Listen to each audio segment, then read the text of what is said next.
Hello and welcome to another Tea with Sam and HG. And as you can see, the radiant Sam is there with the sunshine behind her, showing off the glorious countryside of where she now resides.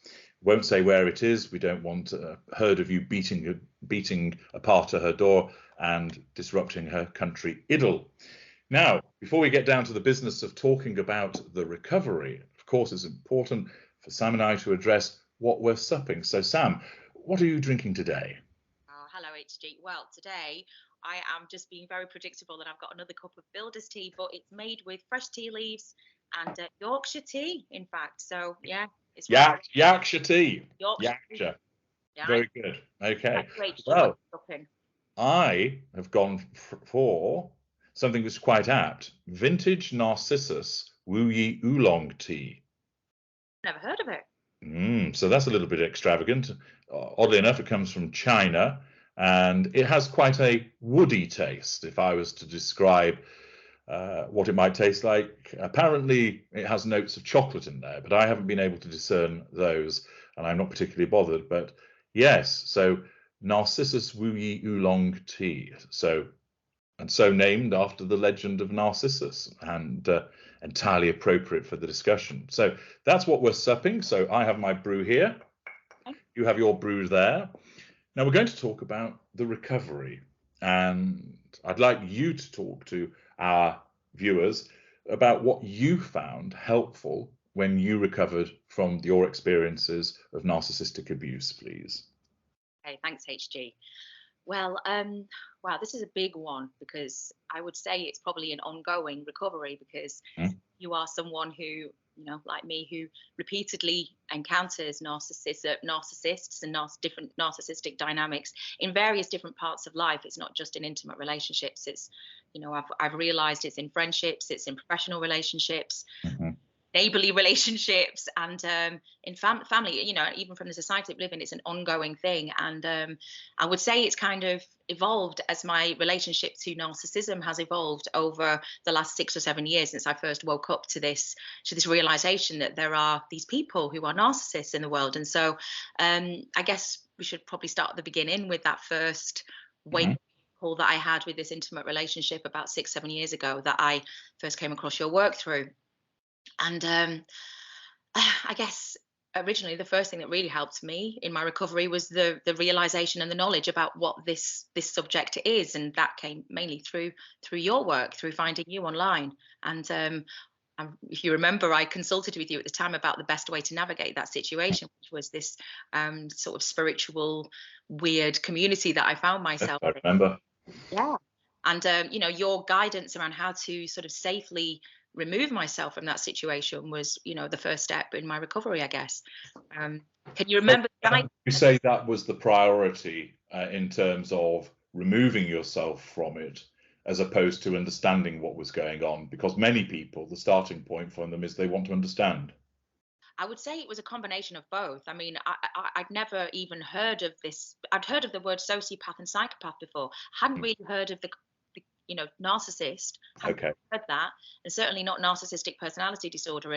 And so it was all kind of coming at the same time, but also deeply recognizing that the situation I was in was really dangerous and unsafe for me, and I needed to get out. So I found it all at the same time, and I consulted with you because I needed to get out of there safely. And you really helped me to do that. Good. I mean, many people, I find that obviously I deal with thousands of people through consultation about what they see as integral to their recovery. And of course, for some people, you have the recovery in terms of putting your finances back together again, because often people have found themselves giving or lending money to the narcissist that puts them in financial pressure, that they find perhaps that they were in a relationship where they weren't the breadwinner, and then it's part of their no contact regime and they have to remove themselves from that, and they then find, well, how am I going to survive financially? So they need to look at, do they go back to work? Do they look for financial support from the ex-spouse and child maintenance, things like that? How do they go about all of that? There's considerations, of course, for some people that there's physical recovery where they've been injured. But for many people, the recovery is linked to basically getting your head sorted out. and understanding. There's a combination of understanding what has happened to me, why did this all occur, why was I selected, why did I do as I do, and often I find that whilst all of those questions are entirely legitimate, they can at first hinder people from doing what's best, which is basically get yourself out of there. And there is a preoccupation with this idea of, well, I need to understand what's happened to me. And for some people, they can grasp fairly quickly, this individual was bad news, and the whys and wherefores can wait. And I understand, I just need to get the shit away from them. Yeah. But that is relatively rare. For most people, they become preoccupied, and it's because of their addiction and their emotional thinking, which wants them to keep thinking about what's happened to them. And they get locked into the corruption of their truth seeker trait by them thinking, but why, but why, but why? And then they think to themselves, if I know why, I'll be able to move forward. But what happens is they can't accept the why, and they go round and round and round. And with those individuals, they have to take a deep breath and just say, I understand that I'm involved or was involved with the narcissist. I don't need to dissect anything that's happened at this juncture. I'm not ready for that. I just need to get out, or if I've got out, I need to stay out of it, and repeatedly thinking about it. But it's difficult for people to do because they do see the issue of understanding as playing a key part in their recovery. Is that something that resonates with you? Does, because it's interesting, because that was in that experience, I was absolutely I became absolutely terrified of the situation that I was in.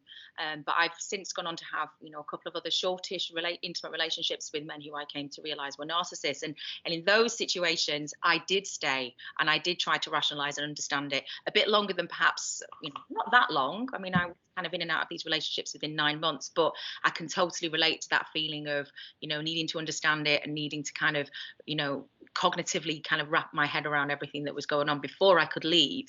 Whereas in that situation, I was so frightened of this man and so frightened of what I was experiencing.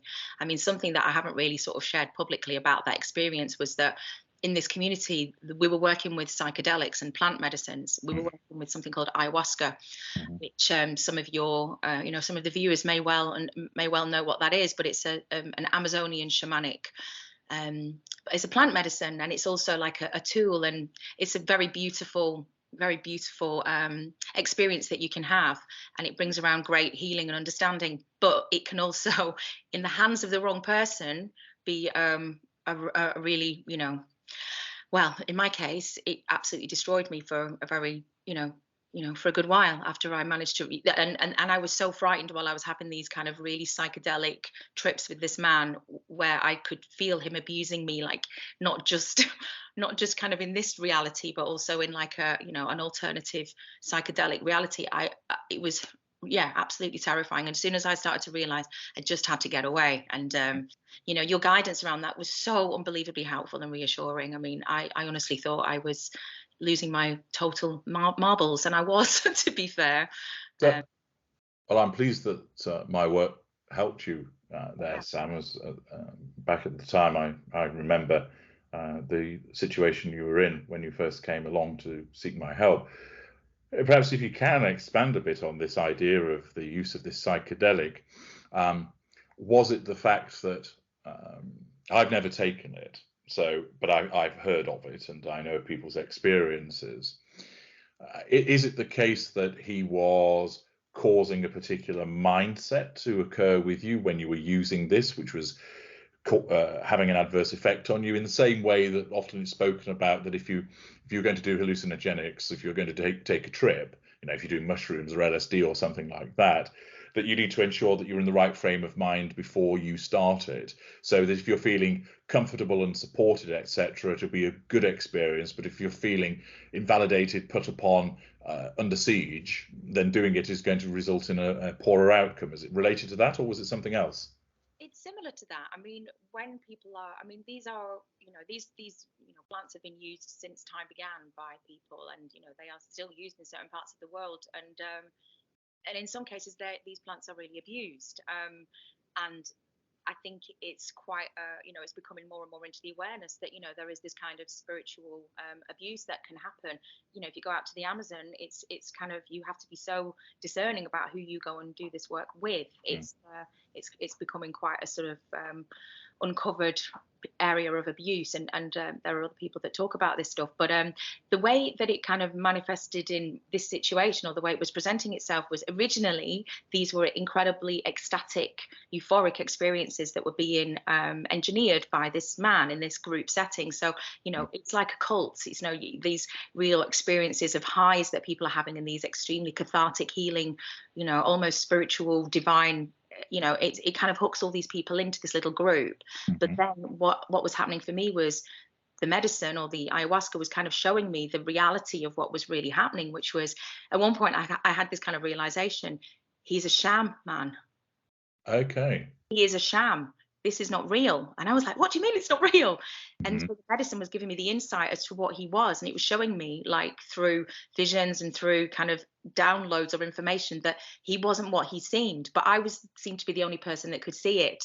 And so it became very, very frightening and sinister. And every time I would, take this medicine with him in these group settings, I was having, all these realizations about him and what he was, but I had no framework in which to reference it, because I didn't know what a narcissist was or a sociopath was. And I understand. So in effect, it was giving you the insight to see what he was. Yes. But it's a little bit like you see in a Hollywood film, that somebody gains some insight into seeing, actually, many of the population are lizards underneath skin suits, and I have seen it. And if you go and tell anybody, they immediately section you because they think you're nuts.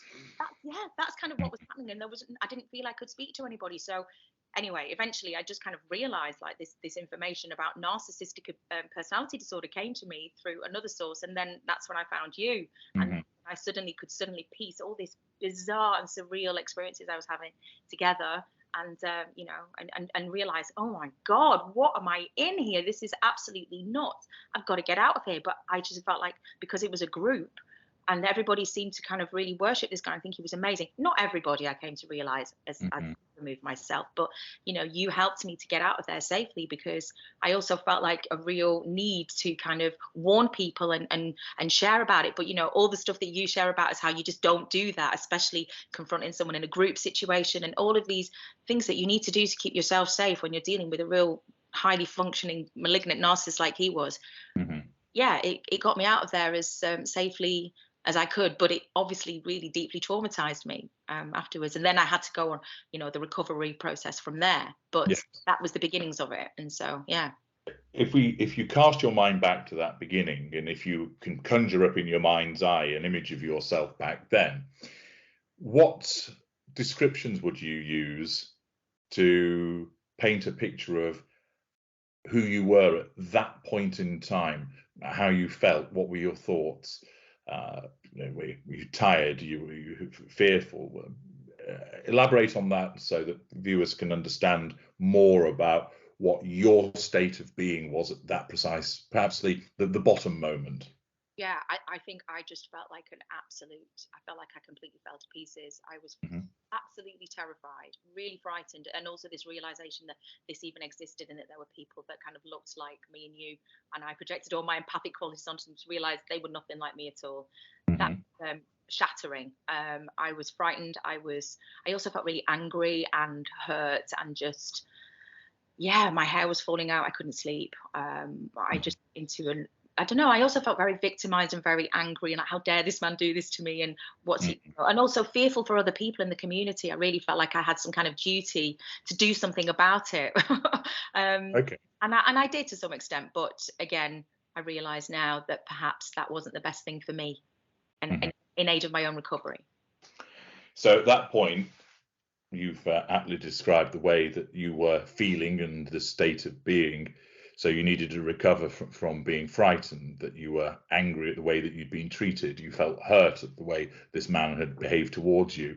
And it was manifesting in terms of affecting your sleeping pattern, which is pretty common for people. They invariably find that they're not able to get to sleep, or that they sleep a short period of time and they wake up, and invariably what's preventing them from sleeping is the racing mind, the racing thoughts. I know from my clients that I've spoken to that they will wake early and their heart is racing, and their first thought is, why has this happened to me?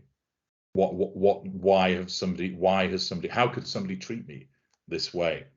And they talk about this sensation of a weight in their chest, the feeling of, oh, it's another day. And there are instances, of course, where people dream about the narcissist, where everything's all right, and then they wake up and they go, oh, it was a dream, and it provides them with some relief from it.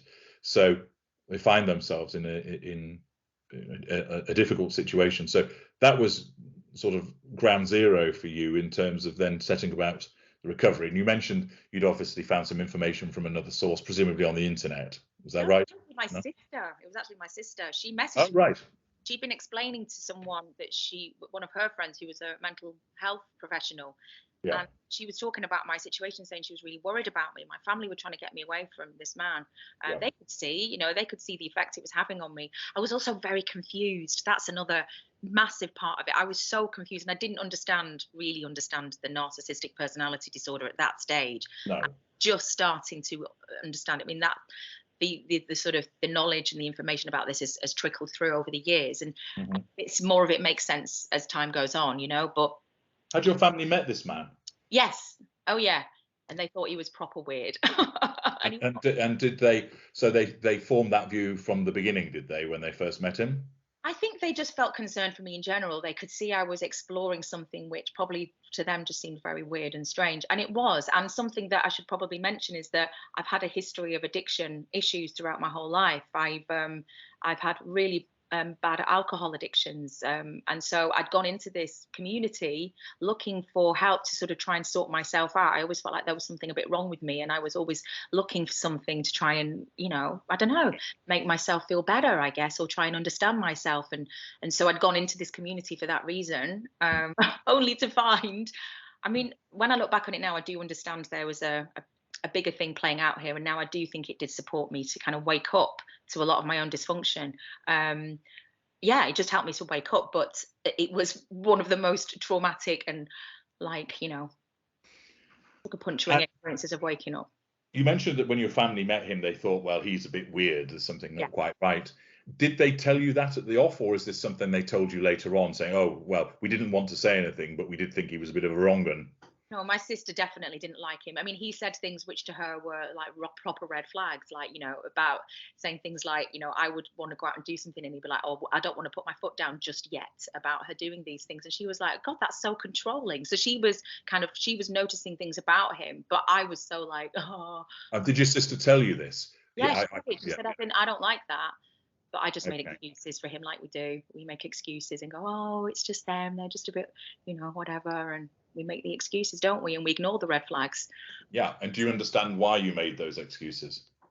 Well, this is something that, has come to me as I've gone through my journey of recovery, like something, even now I know I can sort of make excuses for people and like can sort of sometimes look over red flags. And it's something that's always interested me. And would you say that that's part of the addiction and the cognitive dissonance of? It is. Yeah. The fact is, many of the red flags aren't noticed because you just don't know about them. So you don't know that that's a red flag. And then in other instances, you have that something's not quite right. Some people talk about a gut reaction to it, or they just sense, that's a bit off. But as you've just explained, they will make excuses for it because ostensibly, when we come along, of course, we give you the golden period and everything else is marvelous. So you think, well, there's nothing in it and I don't want to lose this person. And essentially, you're being governed by your emotional thinking. Or you might raise it with the narcissist and say, I didn't like the way that you said this. And the narcissist will usually explain it away. So that, and at that early juncture, you haven't seen enough of the behaviors which are abusive to make you really take notice of it. So a combination of not knowing what you're looking for and the clouding impact of emotional thinking causes people such as you experience to not pay heed to the red flags that are flying. And your sister, obviously, less involved and possibly without an addiction herself, sees it far more clearly. pointed out to you, and you rather than you go, do you know what, sis, you're absolutely right, I'm going to stop this relationship, you go, well, and you make an excuse for it, and so you become dragged in deeper. Sorry, I just want to sort of expand on what you were saying, but something that's really interesting, I'm sorry to interrupt you, but I just want to say it before I forget it, is that sometimes even when you know it's a red flag, we still stick around. I've even had the experience of doing Clare's Law on somebody, which is where you get in touch with the police and you can find out if there's any history of sexual misconduct or violence against women, or I'm sure men can do it on women as well, but it's usually women can find out about anyone they're in a relationship with. Yes. And I've been told information by the police about somebody and I've still carried on seeing them. That's mental. I mean, I'm quite ashamed to say that now, but I have done that. And so it's just incredible how deep this addiction runs. And I'm just really curious. Sorry, I know you were going to talk about something else, but if we can touch on what you believe this addiction is and where it comes from, I would be so grateful, because I've done the addiction package and I understand it to some extent, but I still struggle with it myself. So, well, the addiction is part of who you are, and the way you mentioned that you've got issues with alcohol, you will always have those issues with alcohol. You just have to manage them. So the addiction to the narcissist is part of who you are, and it runs through you like the lettering in a stick of Blackpool rock, and you can't get rid of it because it's forged from when you were a child. So as I've explained in greater detail, it's in the addiction package. It either comes from the fact that when you're an empath, the person that allows you to be the empath to the greatest state, perversely, is us, because we present with so many traits which cater to your empathic traits. You can be compassionate towards us, caring towards us. We don't have a moral compass. You do, so it enables you to flex that. We often present as broken individuals in some shape or form, so your desire to heal and fix is catered for. So for many people, the addiction comes from finding the very thing that gives you meaning in your existence. Other people also have on top of that the imprinting, which comes from the fact that they were raised by one or more narcissists. So the environment of being with a narcissist feels like home. You end up chasing the storm as an adult that you experienced as a child, and it's hugely powerful because you invariably know this isn't doing me any good, but I still can't seem to help engaging with it. And that's the nature of addiction. It's like somebody who takes cocaine and he sees his bank account is emptied, he's 3 months behind on the mortgage, his credit cards are maxed out, he's getting heart palpitations, he's lost a couple of friends because they think he turns into a wanker when he's on the gear, he's arguing with his wife because he's irritable, moody, and where's all the money going, and the questions are being asked at work because on Mondays he invariably doesn't turn up because he's been on a weekend bender. Now he knows that all of those problems are being caused by him taking cocaine every single day, but he doesn't stop. That's the nature of addiction. He knows that it's a problem, but such is the grip that it has on him, he doesn't feel able to stop himself despite knowing all the problems that it's causing. So similarly, you recognize that this individual was causing a problem for you. You didn't immediately get away. You mentioned about doing the Clare's Law about somebody, and they were told stark, cold evidence of this individual is a problem, has a criminal record, or is an abuser, whatever it was, and yet you stayed.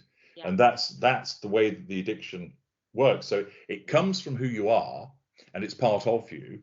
And what it does is it wants you to stick around the thing that you're addicted to so that you keep engaging with it. And then that addiction, as part of its process of the more you take it, the more it clouds your mind. So the more you take it, so the more it clouds your mind. And you get stuck in that on the narcissist wheel of misery, whereby you can't use logic because your mind is clouded by this emotional thinking.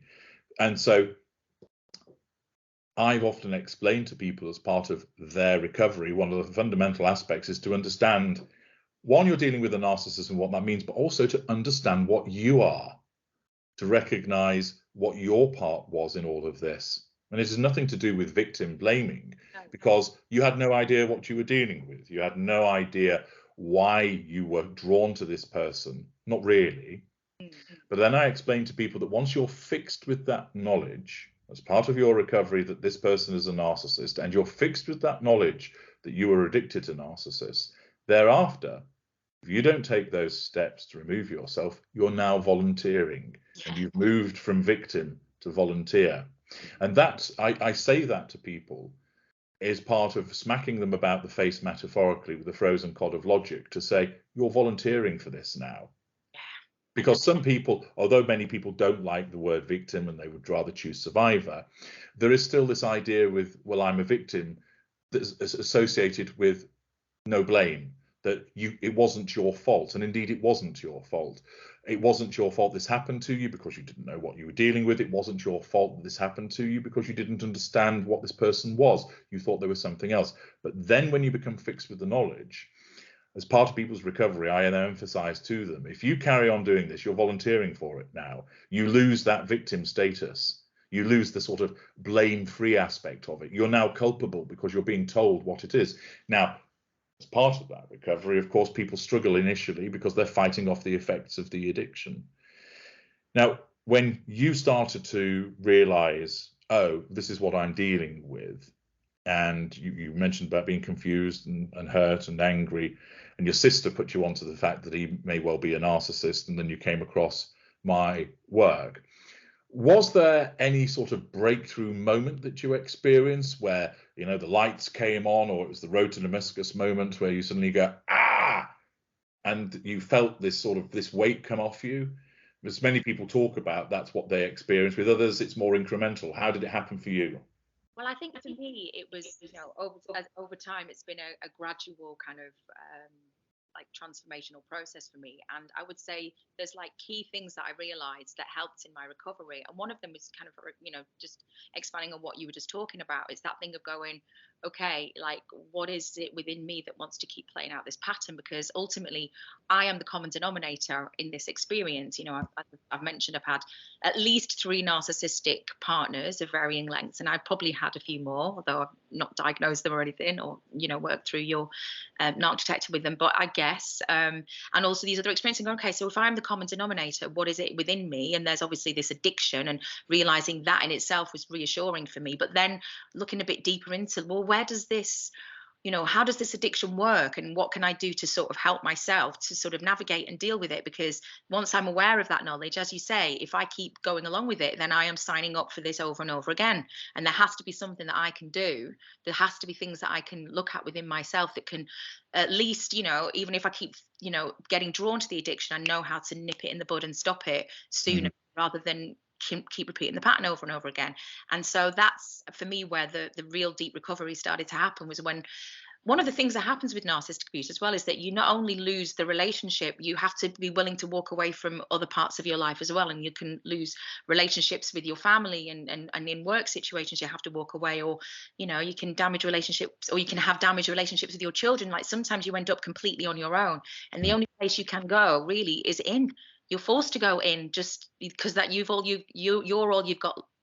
that's, I can't even speak. You're all that's left. Do you know what I mean? Like, and you have to go inside and look, well, what's going on within me? And that's not to say that anyone, like you say, is deserving it or is to be blamed for it, but that's the reality of the situation. Like, there is something within you, or beliefs that you have, or things that, you have inherited that are causing you to play out this pattern. So that's where you can start to, and actually I've come to realize it's not just about surviving. For me, I now choose to see it as thriving, as a consequence of what I experienced, because it actually helped me uncover a lot of things within myself that were actually really out of alignment. And it's not to say, again, I was a bad person or anything like that, but I just had a set of beliefs and a set of traits that were actually not serving me, and I didn't even know they were there. So the process of recovery has helped me to uncover some of that stuff, and that's helped me, develop all parts of my life, not just relationships.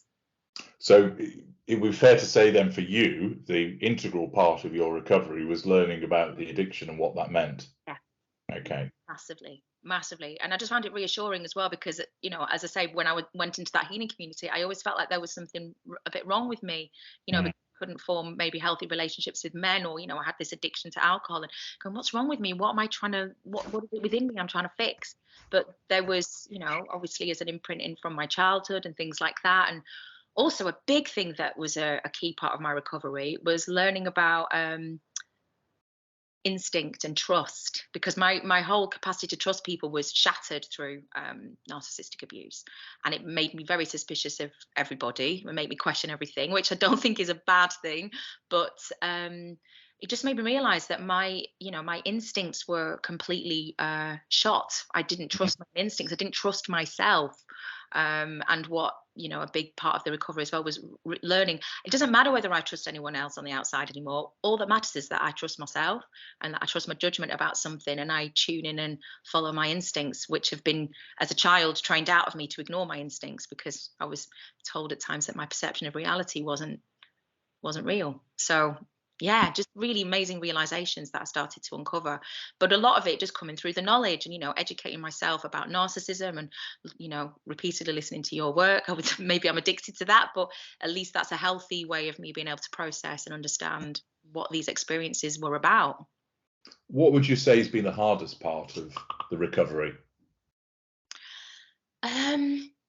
One of the things that I have found hard is that, I guess I've become on some level quite obsessed with the subject matter, and that I know has kind of maybe affected some of my friendships and relationships, which I think is a part of narcissistic abuse in general, isn't it? It kind of How do you mean it's affected it? Because you keep talking about it and people have become bored of you banging on about the subject? Yes, and it makes me laugh when you're talking about things and you say, and you'll see your friends rolling their eyes as you talk, and I go, oh gosh, that's me. I know I do that, but at the same time, But when you're talking about it, there's a distinction that's to be drawn, because one of the aspects, which of course is a breach of no contact, yes, going into arena 4, talking about the narcissist with people other than me, is if you're going, oh, and he did this and then he did that, and I've just heard that he's doing this with the new woman, or she's doing that with the new man, and that you're going over what's happening, or that you're revisiting. So, gosh, this time last year, we were on that holiday in the Maldives, and it's when he locked me out of the hotel room. Do you remember? That is completely redundant and pointless, because you're not gaining anything new, and you're either revisiting old events, or you're staying current with what the narcissist is doing, both of those things being a breach of no contact. So if you're engaging in that, it invariably is boring for those people, because it's like, here she goes again, recounting something a story that we've heard 5 times before, and it's certainly not helping you. Or is it more a case of that you start to talk more about the topic itself, sort of, so did you know that narcissists do this, and that individual in the news is likely to be a narcissist, etc.? I was definitely more in that camp. I mean, this is one of the things that I did that kind of helped me in some ways, but also I recognize now, because of these very reasons of keeping it alive and entering the 4th arena. Is it the 4th arena? The thinking about it? Yes, the 5th one. Oh, the 5th one. Yeah, I made a podcast series with a friend of mine in the lockdown, who I was in this community with, the spiritual community with, about narcissism and recovery, and it was interesting because I realized through later on understanding the full importance of the 5 areas of no contact, was that I was keeping the subject matter alive in my head by talking about it. It was good in some ways, it was cathartic, and I know for the people that listened to it, it was useful for many of them, and that was really a great thing. But the irony is that while I was making it, I found myself in a relationship with another narcissist, and I was like, my gosh, I'm just keeping it alive, and I'm keep drawing it towards me because I'm focusing on it so much. And actually, the thing of not talking and not thinking about it, I started to really understand the value of that. I mean, I know we're talking about it right now, and I still do want to talk about it, but I'm just much more careful now about how I sort of engage and how much of my energy I give to it, because then it's just really important to keep an eye on that. Well, there are many people who I've helped, and they've got beyond, if you like, the really traumatic aspect of it. So they've got out of the relationship, they stayed out, they've dealt with the aftermath, and basically that particular narcissist they've stayed away from. And as your emotional thinking comes down, you create some headroom for yourself where you're almost allowed to take an interest in the subject in a kind of academic way. So of course, you will occasionally think back to, oh yes, that's what happened to me, and remember the incident. But generally speaking, taking an academic interest in it, as opposed to banging on about, oh, then he said this and then he did that, which isn't useful for you, when you've gone through the no contact regime and created that space by lowering your emotional thinking, you are allowed to take an interest in the topic, to understand it as a topic rather than focusing on your involvement in it, but looking at it in a more detached manner. Of course, you can't be wholly detached from it because your own personal experience will manifest. But commonly, people come to me as part of their recovery with two questions. The first is, I feel like I've moved on, but is it holding me back continuing to watch your videos, HG, and chat on the blog with people, or be in the comment section, and or even to consult with you, HG? And I say no, because you've done the no contact regime and you've got your emotional thinking down, and what you're doing now is you've created that headspace so that there will be an increase in emotional thinking because you're talking about the topic, but it won't go to a tipping point. It won't take you to a place of danger because you've got it down so low.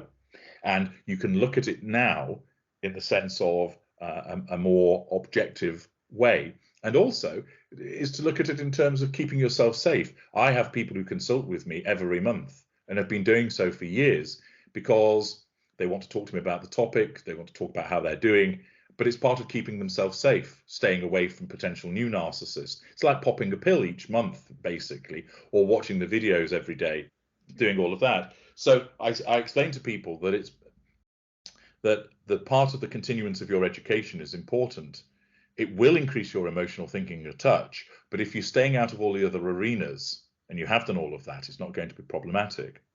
The other side of it is touching on part of what you've described as the recovery, and this is again relatively common, is that feeling at an early juncture of wanting to tell the world about what you've experienced in order to help other people. And I regularly say to people, forget it. Yeah. Don't do it, because maybe wait a year or two, so you've done your no contact regime, and then reconsider, are you interested in talking about it to other people in the way that you're doing now? Because what commonly happens is that someone's so full of indignation, their pride has been dented, the emotional thinking gets hold of that trait and corrupts it. They think to themselves, I want people to know what I've been through. I need to warn other people. Sometimes it's, I want other people to know about this particular individual that's been a dirtbag. And the problem with all of that is they're convinced, though, this will provide me with resolution and closure and catharsis. It doesn't. You're keeping it alive. And your emotional thinking has tricked you by saying, yeah, talk about this topic, you can help other people. And the fact is, all you're doing is invariably regurgitating information that's already out there. You're not going to be telling people anything new. You're not going to come up with any particular original insights. You will provide people with validation because they'll go, oh, yes, that's what happened to me as well. So, but that's completely outweighed by the fact that what are you doing? Talking about the narcissist, thinking about the narcissist, doing something in relation to the narcissist. You're in three arenas. And if that narcissist happens to catch what you're doing, and that does happen, they see the channel or they see the blog and they know that they're being spoken about, you'll get a hoover. What do you think you're playing at? Talking about me. Why are you spreading lies about me? And if you haven't got a solid no contact regime, they may well come back in. Indeed, some narcissists have then moved to try and counter what you're doing because they see you as smearing them. And they set up their own channel, or they set up their own blog playing the victim. And so you end up with these sort of YouTube wars of reaction videos to that video and then talking about the response to that video, and you're right back in all of it. So I regularly explain to people at that early stage of getting out and staying out, if you're thinking about creating a blog or videos about it, forget it. Focus on your no contact regime and then revisit it in a couple of years. And invariably, at that juncture, you won't give a flying fuck about doing it because you've moved on and your recovery has put you in a much more solid place. So anybody who's watching this who thinks, oh yeah, I want to do that, but it's an early juncture, and by early juncture, you're either still in the relationship, you want to do diary of a battered wife or whatever, forget it. Why are you wasting your time talking about it? Get out of that scenario first. And also, if you're thinking about doing it shortly after, and I mean within months of your escape, it's going to hinder you. So don't. There's much better things you can apply your energy to. Absolutely. I wholeheartedly agree. And having learned, I learned that firsthand. So I would. Yeah. So in terms of the recovery, you obviously access my work, which as we all know, is absolutely brilliant and is first class, etc., etc. Blow my own trumpet and so forth. Entirely natural. But as I've explained to people, I'm not a healer. I'm here to basically take you by the shoulders and give you a shake and say, this is what you're dealing with. Wake up, sort yourself out. This is the exit door over here. I can usher you through it, and I can stop you coming back through it again. And I can grant you understanding, and I can tell you the way that we think and the way that we operate, and I can tell you what's going to happen next, or most likely what's going to happen next. But I'm not there to heal you. Now, in terms of you've gained the understanding, you were able to remove yourself from the situation, but did you feel like you needed to do some healing? Okay. Massively, and I would say that, you know, each different interaction I've had, you know, and some of these I've also had, you know, sort of a professional situation with somebody which I needed to kind of really heal from as well, where someone basically has stolen an idea, creative idea. I sort of wanted to bring through, and that's been absolutely heartbreaking for me. The kind of how that's played out. So there's been different ways, different elements that need healing from. But I suppose, yeah, I've tried different things along the way to sort of support my emotional and psychological healing. And I've tried narcissistic abuse recovery programs. I did the Melanie Tonya Evans NARP program, and I actually found that very, very useful. That was, you know, dealing with traumas and sort of recognizing that, you know, when you are triggered into a high emotional state, there's something that was probably already inside of you before that particular narcissist kind of uncovered that wound within you and brought it up, so they could feed off the emotional response, you know, get the fuel from it. Whether it's done consciously or unconsciously, it doesn't matter. And where it even comes from, it doesn't kind of even really matter. Eventually, it's like you've just got to get it out of your system. I did a lot of research into, how trauma is stored in the body, and it's actually a somatic thing. It's not even something that's in your logical mind a lot of the time. It's in your body, and it's stored energetically, and you can actively work in many different ways. I mean, that was one way that I did it, but there's other modalities that you could find, somatic body working, or I don't know, all kinds of things, and everyone would have to find something that works for them. But I would say, you know, addressing the active trauma that's in your body is a really, you know, for me was an essential part of me recovering. Yeah, okay. So that was dealing with what was actively happening, the trauma as you were experiencing it. Yeah. I know that some people have a preoccupation with the concept of addressing childhood wounds, which always causes me to groan inwardly when I hear about that. Is that something that you felt that needed to be addressed, that you needed to tackle little Sam? Do you know what? Not specifically little Sam as such, but it was more for me about realizing that I'd inherited, like we all do, a set of beliefs about the world that were actually, some of them were working for me, but a lot of them were working against me.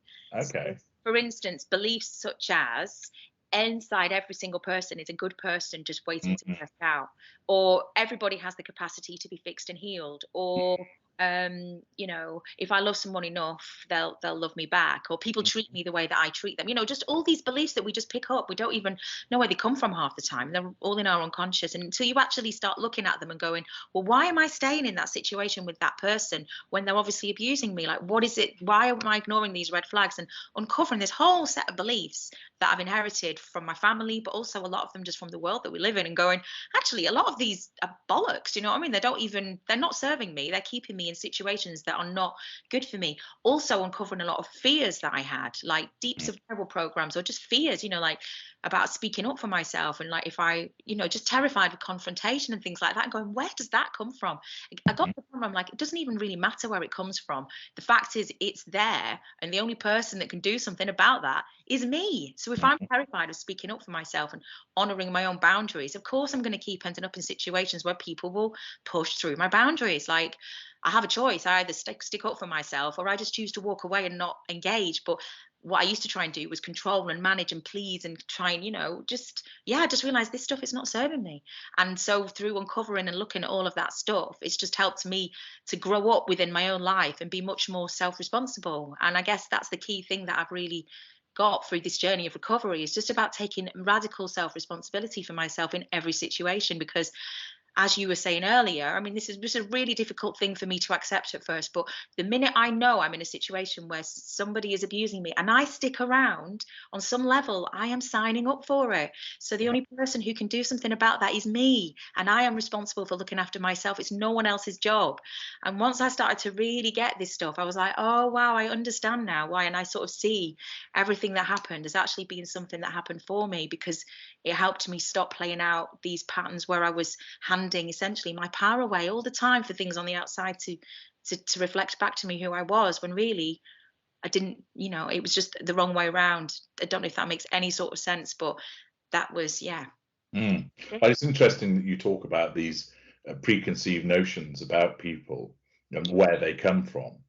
And with some of them, there is a degree of accuracy, but they're not applicable to narcissists. So that concept of there's some good in everybody, no, there isn't. There are some people that just don't have any in them at all. And the idea that some people can be fixed and that everybody can be fixed and healed, there are some people that can be, but there are a substantial number that cannot. And that's narcissists again. And by recognizing and understanding that, and what happens is that there are instances of somebody who is a ne'er-do-well and they straighten themselves out. A classic example of that is that you get a young lad, he's 18, he runs with the pack, he dabbles in drugs, petty theft, etc. He comes from a not so good background, hasn't had a stable male role model, and ends up, because of those environmental stresses, he's not a narcissist, but his emotional empathy for other people is non-existent or is eroded. So he gets himself into trouble. But then he joins an organization which provides him with guidance and adjusts to creating a moral code for him. And he's able to adapt to that and put his troubles behind him. Why? Because he's not pathologically fixed in his behaviors, because he's not a narcissist. And the problem is that for every situation where that happens, people then look at another person who behaves in a similar way to him, who is actually a narcissist, and thinks, well, if person A was able to get his life back on track, person B can. And they don't realize that person B is wholly incapable of doing that because they are a narcissist. And so some of the success stories bleed into the situation of dealing with narcissists, and they're just not applicable. They're applicable to non-narcissists, but they're not applicable to narcissists. And then, of course, so much of it comes from this romantic idea about human beings, of everybody's capable of redemption and salvation, because that sounds really lovely, doesn't it? That people, as a consequence of escaping the endless loops that they forge themselves into, because that's what human beings do, they live, ultimately, many human beings live humdrum lives doing the same things over and over and over and over again. And so people seek that bit of escapism by going to watch a film in which you don't want to go and watch a film where it's unending misery and torture, etc. People want to see that the ne'er-do-well, he did well, and he came through at the end, and there's that sudden flip, isn't there? You know, the character arc. And unfortunately, people then, because they're lazy intellectually, see that on screen and think, well, that translates into real life. And for the most part, it doesn't. The whole reason it happens is because it's fiction, and that's what you've been watching. But they think that it can translate into real life. Yeah. But the thing is, like, HG, that is the message that we get all the time, isn't it? So we believe all this stuff.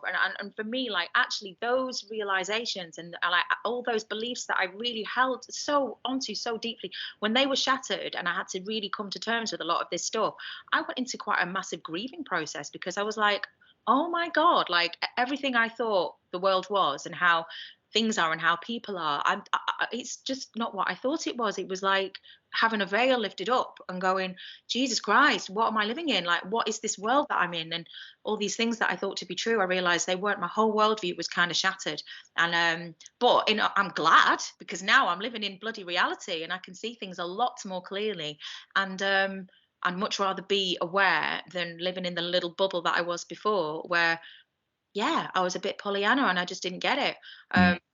But it's, when you first realize that, it's devastating. Well, for me, it was devastating. And I've had to go through quite a big grieving process. And I think that's one of the things, it can feel very lonely. It's a bit like, one of the things that I love about the Harry Potter books is, I think J.K. Rowling captures so many elements of narcissistic abuse within those books. I don't know if any of your watchers can relate to. I know you're not a fan of Harry Potter, are you? I've seen some of the films. I think they're.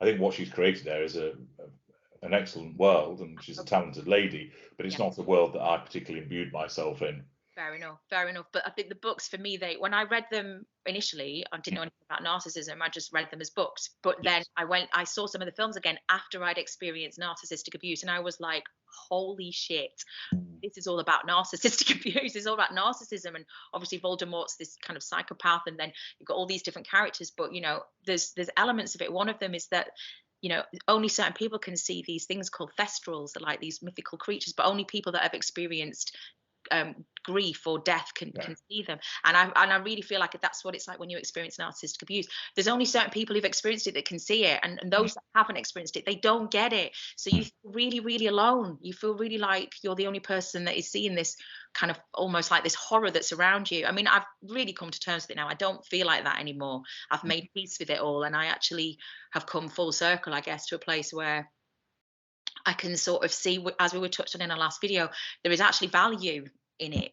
I don't want to demonize it or be against it or fight, resist it. I just have to accept it. This is a part of life. And actually, yes, there's a lot of bad stuff. There's a lot of bad stuff that goes on. Let's not minimize that in any way, shape, or form. But there is also, we can't also deny that there is value and beauty in it as well. I don't know, people don't like to hear that, but there, do you know what I mean? And some amazing works of art and all kinds of things that can go out of this sort of the yin and the yang, the both sides of the same spectrum. It's interesting you touch on there in terms of attitudes towards narcissism, in terms of people not recognizing it because they've not experienced it. And it's part of what I wrote about on the blog with the errors of the ignorant, because I have a particular pet hate about these so-called relationship advisors who regularly are dealing with narcissism, but they don't recognize it. And they come out with these fridge magnet platitudes you've alluded to earlier on. If you just love them as much as you possibly can, love will conquer everything. No, it fucking won't. And, you just need to give them space and they'll come back to you. No, you need to give them space and keep that space. You don't want them coming back. And time again, these individuals, the agony aunts, the supposed relationship gurus, the sex advisors, etc., are dealing with abusive relationships which are involving a narcissist, and they don't see it, and they come out with this nonsense, which ultimately hinders people's recovery. I've had so many clients who've told me they've been to see a therapist, and the therapist has basically kept them in the relationship. Yes. What's noteworthy as well is that that's often the case because of cultural influences, particularly religious ones, where there's this idea of, well, you said your vows and you've got to stick at it for better, for worse, etc. And they've gone to see an advisor, often the pastor or such like, and he's basically looks at it from, I've got to keep these two people together because we can't allow the sanctity of marriage to fall apart. Whereas what he should be doing is saying, you're being abused by this person, you need to leave. And they don't see what it is. And again, that hinders people's recoveries because they're not even able to start on it because they're being kept in the dynamic still by these shitty advisors. And that's one of the things that with my work, though it's well known within the field of narcissism, the next stage is to penetrate the world outside of it, of relationship advice, of general relationship interactions, so that people recognize narcissism at work at a much earlier juncture and then do something about it, rather than just thinking, oh, he's got anger management issues or she's high maintenance, all of those stupid euphemisms that are utilized, which are actually describing the behavior of a narcissist. And so that's important within people's recovery. And also, as you've just explained, that people start to understand, even though they might not have experienced it, they actually understand what it means, so that they can be more supportive to those who've experienced it. Because commonly, again, from people that I've spoken to, from clients, etc., they'll say, oh, I tried to talk to my mother about it, and she, oh, that's men for you. He's just needing his space. He'll come round eventually. And they're thinking, no, he keeps disappearing, and I don't know what he's doing when he's gone, and when he comes back, he's in a bad mood. And they just put it down to, oh, he's just being a man, because they don't understand what it is. And that people repeatedly think that with these situations, they're capable of resolution by staying in the relationship when they're not. So it's interesting to learn about what has aided your recovery, but also what you've seen as things that might have potentially hindered it as well. Yeah, definitely. Yeah, I can really see the things that have helped me and the things that have held me back. But now I feel like I really do get it. I understand it. And I certainly haven't got it all sorted. And I still can, make schoolgirl errors and go, I should have seen that one coming. Or, I know that if I continue to do that, I'm just keeping it alive. So I have to be really strict with myself and, keep myself in check about certain things. But yeah, I'm at that stage now where I do recognize it pretty quickly, not always. And I know how to deal with it, which is just about stop giving it my energy, put whatever energy I'm giving to that into myself or into creating something different, and just to take responsibility for myself in all of these situations, and learn, just keep learning. Absolutely. And as we all know, there's no better place to learn from with the work that I'm providing to you across the various platforms. So there we are. Thank you very much, Sam, for joining me with another tea with Sam and HG. The tea actually has gone cold. I'm so busy talking, I haven't finished it all. So, but I will be able to go and look at my reflection in it, quite possibly, as a good narcissist would do. So that's the end of that tea. We will speak again. So thank you, everybody, for joining Sam and I, and we will catch you in the next episode of Tea with Sam and HG. Thank you. Thanks, HG, for all your help as well. You really are, you really have helped me more than you could ever know, and I'm so grateful for that. Good to hear. You're most welcome.